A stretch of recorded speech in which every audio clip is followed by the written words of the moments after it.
All right, hey South Texas, hope your day is going well. We are off to a good start this morning with rainfall. We need this shower activity still just because drought has still been an issue. And I know you may be wondering, man, drought can't be an issue much longer, right? I mean, we've had tons of rainfall here as we've made our way throughout the last month, but we still need even more rain as we head throughout the at least this next few days. But we are going to have some drier weather later next week. That's the good news. We're going to talk about that in a second. Terry says, we are at Canyon Lake and it is so nice. Terry, yeah, that is a good thing because, you know, something that we are dealing with is cooler weather too with all this cloud cover and showers. So not too bad at all. Bob says it's raining at Medina Lake. Bob, that's great news because, again, Medina Lake has been so low recently. I think it's at like 35.6% full or something like that. So much needed rainfall.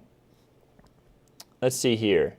Merlin says, good morning. Good morning to you. So let's take a look. First of all, let's bump it back off the radar and let's talk about the allergy report as we like to start off with.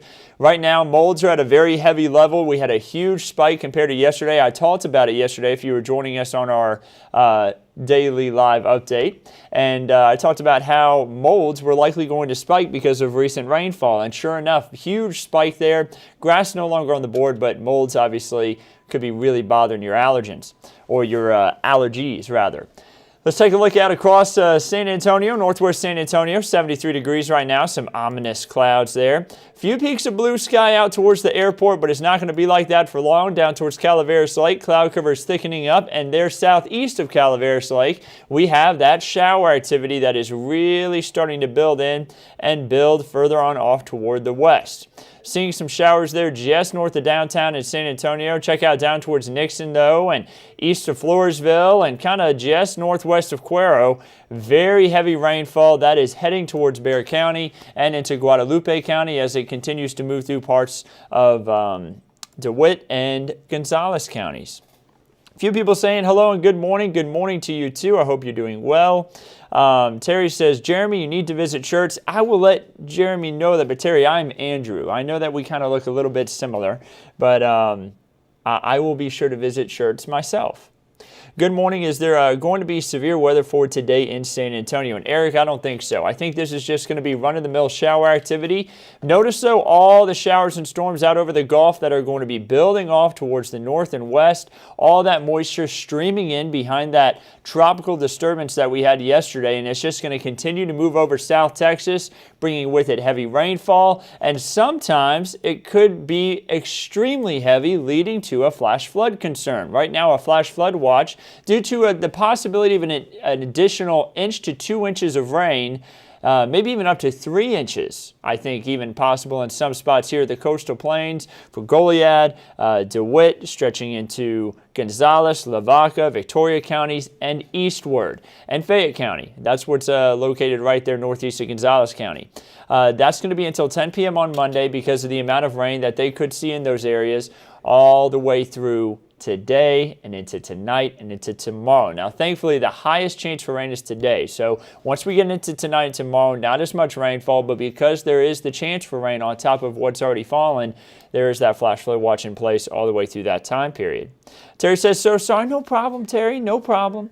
Patricia says, allergies are killing her today. Yeah, that mold is huge right now.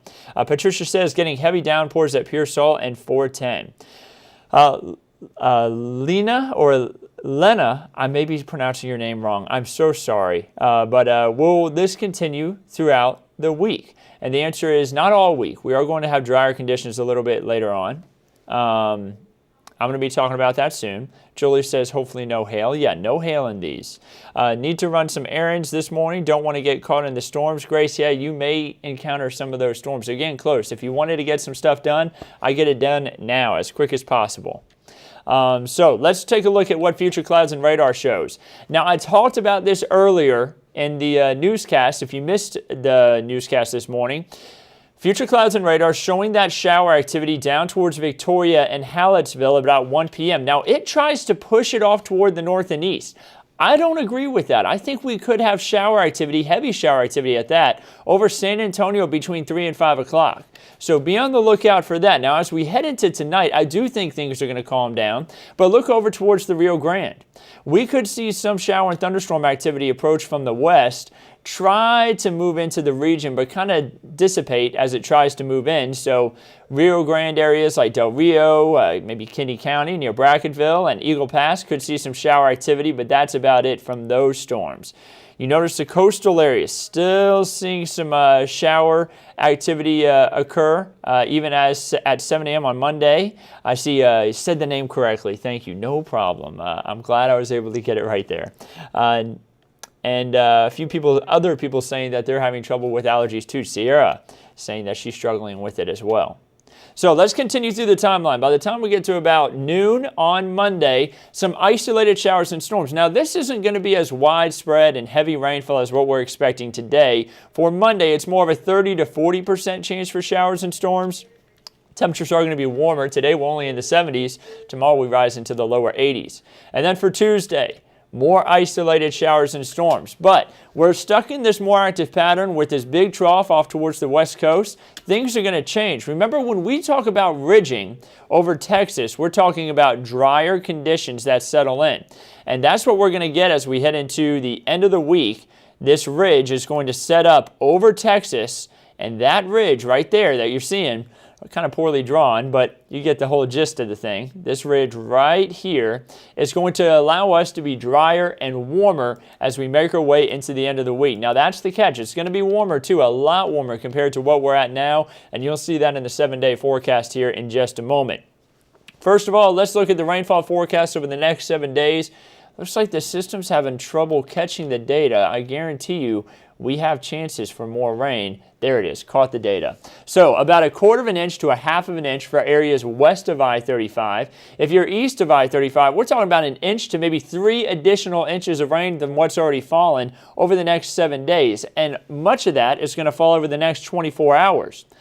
Remember, we only have rain chances in, you're going to see in the 7-day forecast in a second, only through Tuesday and Wednesday. Once we get it past Wednesday, drier conditions move in, no rain chances, so this is what's going to fall through Wednesday. That's a good amount of rain. Again, going to continue to push back the drought. We have rain occurring in these areas that have drought issues right now, so we'll continue to see that improve. Right now, the aquifer getting rain in the recharge zone, 666.3 feet. We should continue to see that go up. And our average rainfall by month should continue to go up. You notice that 4.01 is what we need for May. We're at 3.20. We may make it to that May average today. We'll have to see. We have to have that rainfall right over the airport. The rain has really been missing the airport here as we've headed throughout the last few weeks here when we've had those higher chances for rain. Parts of South Texas have picked up 6+ inches this month. But the airport, right where we're recording for San Antonio, has missed out on some of those higher amounts. 12.23 for the year. We are ahead for the year at least. Here's your 7-day forecast. Looking like we have those higher chances for rain today, slimming up a little bit tonight. 30 to 40% chance for rain on Monday, and then a 30% chance for rain Tuesday. Our last chance, I think, that we could get for the rest of the month. I think Wednesday could be our last chance for rain the rest of the month. And if we don't get our monthly average by then, we may not make it. 80s there for highs on Thursday. There's the drier and hotter conditions. 90 degrees for Friday and Saturday. A little bit more sunshine there, and we'll all be wanting some more sunshine by the time we head into the end of the week. How's the aquifer looking? Oh, I see you already say beat you to it. No problem, Bob. Let's see here. Once you go to Six Flags today, any strong storms heading this way, or should we stay inside? Wallace, honestly, it's going to be pretty wet out there. A lot of rain, could be kind of dreary. You may want to hold off for another day. Maybe a rumble of thunder or two, which could stop some of the rides for a bit, but it's not going to be strong storms. So not too much of an issue, Wallace. If you can handle the rain, should be an all right day, but sometimes that rain could be heavy if you're going to be out at Six Flags. Abel says, hello from Kingsville. Please no more rain. Abel, I'm sorry. We've got the rain in until Wednesday, but thankfully much lower rain chances tomorrow through Wednesday compared to what we have today. Drier weather will be coming in later on. I See, thank you for the forecast. No problem. Let's look at day 8 through day 14. Beyond the 7-day forecast, it looks like we're going to continue to have some pretty good chances for rain because we have around average rainfall possible for our region. And around average for this time of year, this is the wettest time of year for us. That's good news. We need that rainfall. So I know Kingsville, maybe you don't want the rain, but some parts of South Texas still dealing with some pretty serious drought. And then we have the temperature outlook for day 8 through day 14. Below average temperatures, which would be low to mid 80s for this time of year. And then let's take a look at the Atlantic. Tropical storm Ana, kind of located right in the middle of your screen, struggling right now as it's between two systems, and there's a lot of shear out in front of it. It's pretty much going to get ripped apart as it continues to try to drift into this region. That shear is something that is not healthy for tropical storms. We like it because it weakens them, but the storm is going to pretty much fall apart here as it tries to move north and east. So 40-mile-per-hour winds. It's our first named storm of the year. Hurricane season doesn't officially begin until June 1st. The next name would be Bill. So we'll have to keep a close eye on when our next storm forms, but could be a while. Usually we only get a storm or two when it's before the season starts, and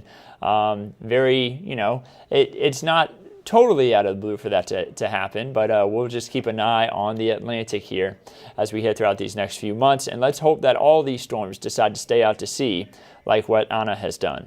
Here's a look at your Lone Star 3-day forecast, seeing some shower and thunderstorm activity, not just possible for us the next 3 days, but many of our neighbors will deal with that. El Paso, though, is the place to be if you want sunshine. Lots of sunshine with temperatures in the 90s. And finally, your Texas State Park forecast. For tomorrow, showing showers and storms. Remember, we have that chance. So make sure you have an umbrella or a rain jacket if you're headed out to do any hiking. And make sure that you keep an eye on the weather so you don't get stuck out there in a thunderstorm. Remember, when thunder roars, go indoors.